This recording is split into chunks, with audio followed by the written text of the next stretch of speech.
Seth here with the Ranch Athletics, and today I want to take a few minutes and talk about our programming, our run design, and the little bit of confusion that we get out there. So we did a podcast with Trail Runner Nation a month or so ago, a little bit more than that now, and we talked about training with lower volume and replacing a lot of the volume or work with strength conditioning.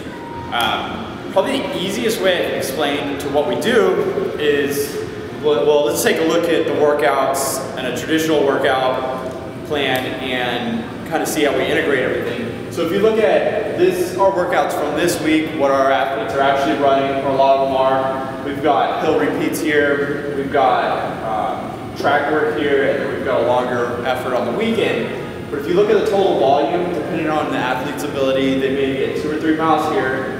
We're looking at about a 3-mile run here, and then your 10K, another 6 miles.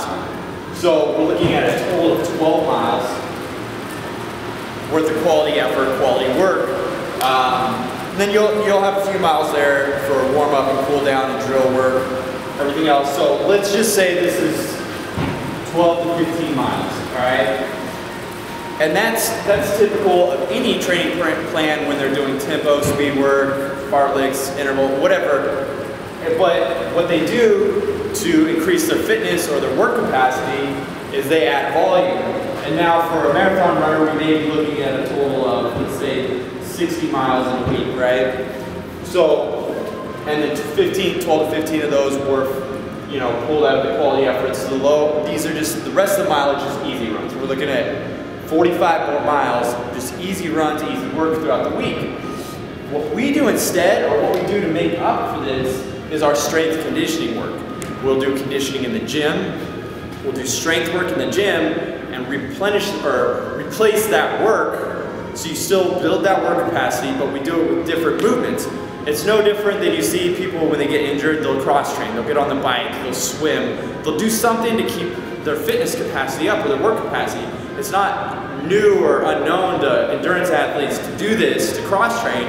So if you think about replacing these miles with strength work and conditioning in the gym, and you can think of that as, if you want to, as cross training, that's how we make up the difference.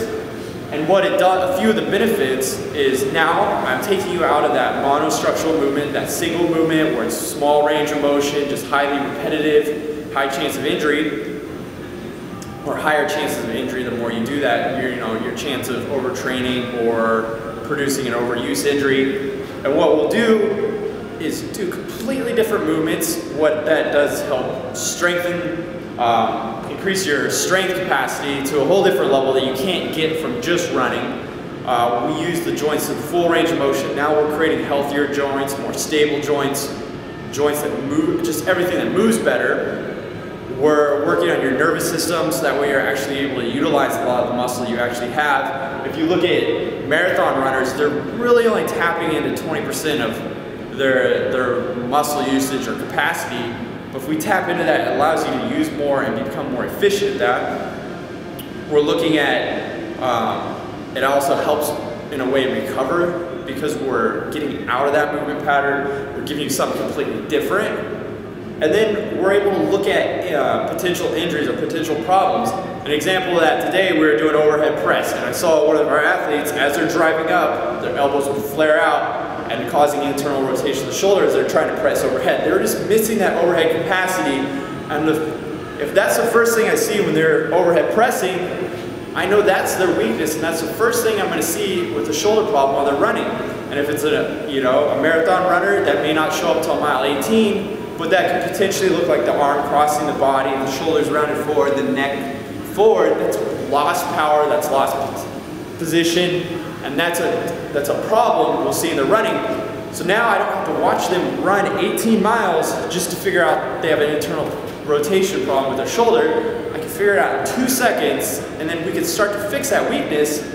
Now we can push that farther out instead of maybe having that shoulder problem at mile 18. They don't have that problem until mile 24 and they're only dealing with it for 2 miles of that run. Or we can completely rid them of that problem, and we did that in a more efficient and time-effective way.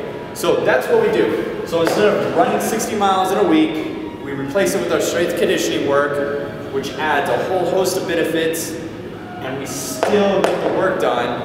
And then the running is more spent on quality efforts, faster efforts, and we don't worry about the quantity. The only time I start to tap into higher mileage is when the athlete's ready for it, or they can handle it, and they've got a higher work capacity, and they're operating at a higher level. So just a few thoughts to think about, a few things to think about, and there you have it.